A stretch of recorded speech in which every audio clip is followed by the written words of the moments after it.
তৃণমূল বিধায়কদের সই জাল বিতর্কে নতুন মোড়। ৩ বিধায়কের হাতের লেখা পরীক্ষা করার জন্য আবেদন আদালতে। আবেদন জানিয়েছে সিআইডি। এই বিষয়ে আরো বিস্তারিত জানবো রিয়া মাঝির কাছ থেকে। রিয়া, কি জানা যাচ্ছে বিষয়ে?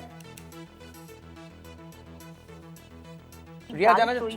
হ্যাঁ। ইতিমধ্যেই তদন্ত করছে এবং সিআইডির একটি টিম গঠন করা হয়েছে, যেখানে ডিআইজি র্যাঙ্কের একজন অফিসারের নেতৃত্বে ডিএসপি ইন্সপেক্টর র্যাঙ্কের অফিসিয়ালসরা রয়েছে এই টিমে।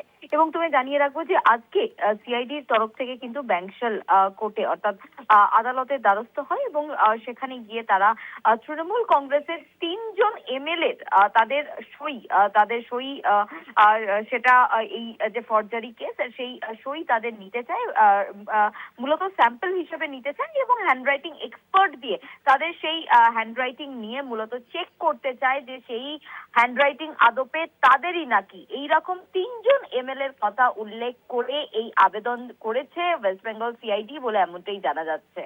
ধন্যবাদ রিয়া। কথা বলছিলাম প্রতিনিধি রিয়া মাঝির সঙ্গে।